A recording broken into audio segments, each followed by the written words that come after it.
किसी का ध्यान नहीं जा रहा है। गया आदमी बाजार में चीज़ों का भाव पूछ कर। एक कविता है केदारनाथ जी की कि मैं आया और मेरे हाथ में खरोच लग गई। ये खरोच क्यों लगी मुझे मालूम नहीं। हाँ, मैं बाज़ार गया था और मैंने एक गोभी खरीदी थी और एक डाइजीन की दवा खरीदी थी, तो मैं बाज़ार से एक खरोंचे लेकर आया हूँ।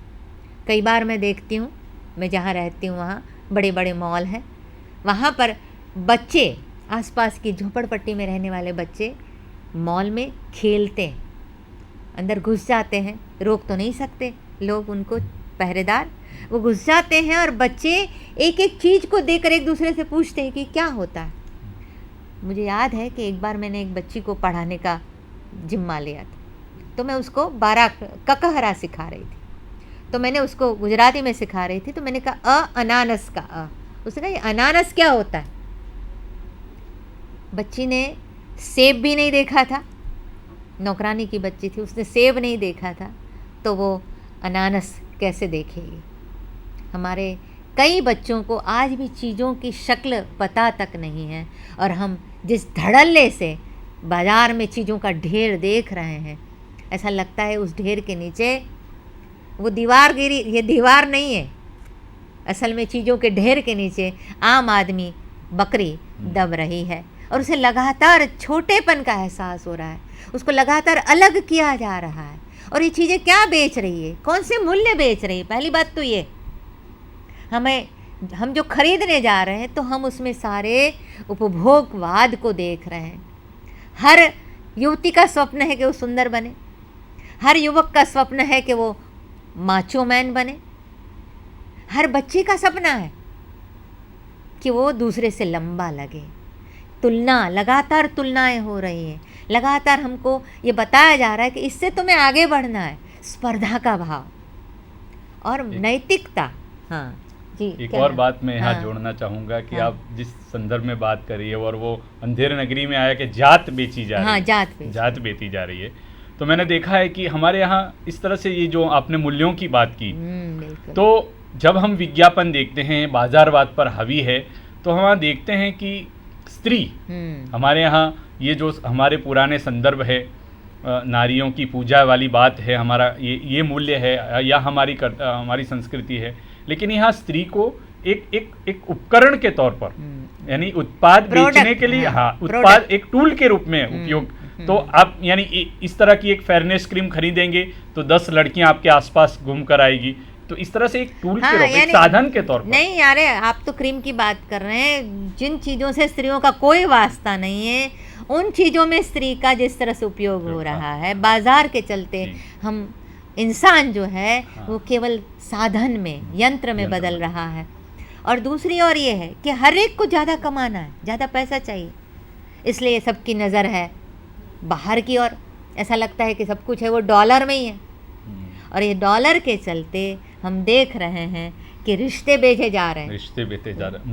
मुझे बिल्कुल ये एक घटना अभी हाल की घटना है, मैंने अखबार में पढ़ा था कि उड़ीसा में जाजपुर नाम में एक महिला थी, राखी नाम की एक महिला थी, जिसने 17 साल के अपने बच्चे को बेच दिया। और फिर जब बेचा तो पुलिस ने उसकी तफ्तीश की, सारी जांच की, और पहले तो उसने बताया कि मेरा पति जो है वो जेल में है, इसलिए मुझे पैसों की ज़रूरत थी, तो 5,000 में मैंने अपने बच्चे को बेचा है। लेकिन जब पुलिस ने बहुत ज़्यादा जांच की, और तब जो चौंकाने वाली बात उजागर हुई वो ये थी कि उस बच्चे को बेचकर उस महिला ने अपने लिए एक जींस खरीदी थी, एक टॉप खरीदा था, और एक मोबाइल, और एक मेमोरी कार्ड। सोचिए किस मूल्य। हाँ, यानी हम इस दौर में, आपने जो रिश्तों के बेचने की बात की, मैं समझता हूँ कि यही वो दौर है। अभी गुजरात में भी एक आदिवासी महिला ने मोबाइल के लिए बच्चा बेचा। हाँ। लेकिन मैं जो बात करूँ नियाज, वो एक कदम और है कि अमेरिका जाना है, वीज़ा लेना है, हाँ, तो भाई बहन पति बनकर जा रहे हैं, किराए पर रिश्ते मिल रहे हैं, और किराए पर अब तो कोख भी मिल रही है, और उसके दुष्परिणाम ज़्यादा देखने को मिल रहे हैं। और सामान्य आदमी, गरीब, बीमार, उसके अंग बेच रहे हैं डॉक्टर्स लोग। यानी हर जगह सोचिए, डॉक्टर के यहाँ एक लिखा होता है प्रतिज्ञा पत्र कि मेरा दुर्भाग्य है कि मुझे लोगों के दुखों से धन कमाना है, मेरी आजीविका दूसरों की पीड़ा पर निर्भर है, ये मेरा दुर्भाग्य है, लेकिन मैं सेवा करने के लिए आया हूँ। लेकिन इसके ठीक विपरीत हमें कुछ चित्र ऐसे दिख रहे हैं कि कहा जाता है कि तुम्हारे अपेंडिक्स का ऑपरेशन हुआ है और एक किडनी निकाल ली जाती। तो क्या नहीं बिक रहा है। और सबसे बड़ी बात ये कि इस पर कोई रोक नहीं है। और रोक क्यों नहीं है? क्योंकि नैतिक मूल्य को लेकर हमारे यहाँ बिल्कुल मानो ऐसा लगता है कि वो ज़माना बीत गया। आप किस ज़माने की बात कर रहे हैं? हम मानो अप्रासंगिक हो रहे हैं। तो मूल्यों को बचाने का काम कौन करेगा नियाज? और मुझे लगता है मूल्यों को बचाने का काम कला करेगी, साहित्य करेगा। ये काम उसका है, क्योंकि मूल्य कब बचेंगे? जब मनुष्य में संवेदनशीलता बचेगी। वो चीज़ों से ज़्यादा भावनाओं को महत्व देना सीखेगा मनुष्य। और कब देगा? जब उसकी संवेदनशीलता बचेगी तब। और हम देख रहे हैं कि मुझे एक कहानी याद आ रही है इसी सिलसिले में।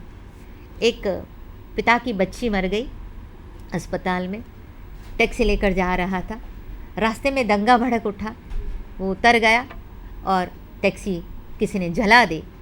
बाद में उस पिता ने एक फॉर्म भरा कि मेरी बेटी दंगे में मारी गई है, मुझे मुआवजा मिलना चाहिए। तो हम तो लाशों का भी व्यापार कर रहे हैं। हमारे आसपास जो माहौल है वो बार बार हमें जागरूक कर रहा है कि अगर हम इंसान कहलाने के लायक बनना चाहते हैं तो हमें सबसे पहले अपनी संवेदनशीलता बचानी होगी। अंधेर नगरी नाटक भारतेंदु ने आज से 150 साल 163 साल पहले लिखा था, लेकिन आज भी ये नाटक ऐसा लग रहा है कि हमारे लिए बहुत ही प्रासंगिक है। और इसमें जो बातें कही गई है वो बातें थोड़े से फेरबदल के बाद हमारे सामने एकदम प्रस्तुत होकर आ रही है। वहाँ हिंद हजम कर जाते थे, कहीं गायों का चारा हजम हो रहा है। कितना अनाचार, कितना भ्रष्टाचार, कितनी मूल्यहीनता। हम कहाँ जा रहे हैं? इस बात को लेकर हम अध्यापक, छात्र जो साहित्य और कला से जुड़े हैं, उनका एक जिम्मेदारी बनती है कि उसके बारे में वो ज़्यादा जागरूक होकर सोचें, लिखें, कहें। और जो सोचता है, टकेशेर वाली बात यहाँ पर है कि हर चीज आज भी वही है कि अगर आपकी आय कम है तो आपको लोन मिलेगा, कर्जा मिलेगा, लोन पे ले लो, बराबर। बिल्कुल आप खरीद सकते हैं, आप किस्तों में चुका सकते हैं।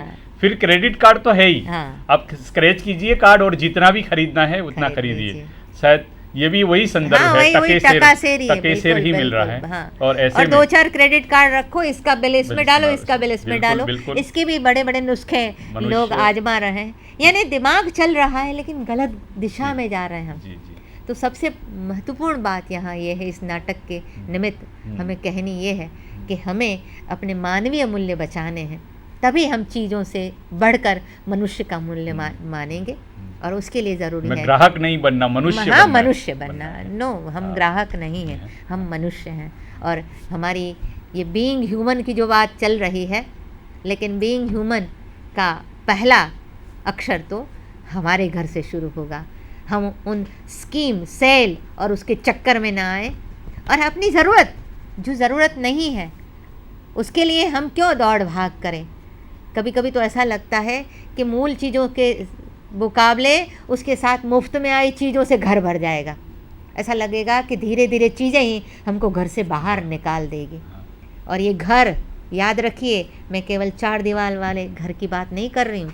एक दिन ये हमें अपने देश से भी बेदखल कर देगी, हमें अपनी पृथ्वी से भी महरूम कर देगी, ये बाज़ारवाद की मनोवृत्ति। यहाँ आप देख रहे हैं एक क्लिप लगाया है। ये क्लिप इसलिए लगाया मैडम कि आज जो है बाजार जो है वो साधन से साध्य बनता जा रहा है। ऐसे में लगातार हम देख रहे हैं ये जागो ग्राहक जागो। हम आज यही इस नाटक के संदर्भ में बात कर सकते हैं कि जागो ग्राहक जागो नहीं, बल्कि जागो मनुष्य जागो। बिल्कुल, ये एक हम संदेश, अपनी मानवीय संवेदना को बचाए रखने का एकमात्र साधन जो है वो कला, साहित्य है। और अगर ये 2 बचेंगे तो हमारा धर्म भी बचेगा। मित्रों, आज अंधेर नगरी और बाजारवाद पर आपके साथ बात करके बहुत ही आनंद आया। धन्यवाद। नमस्कार।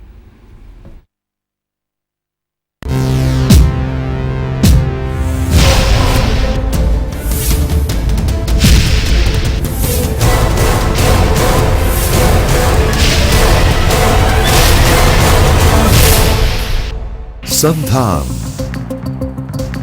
All Gujarat integrated classroom. સેટેલાઇટના માધ્યમથી જોડતી કડી એટલે સંધાન.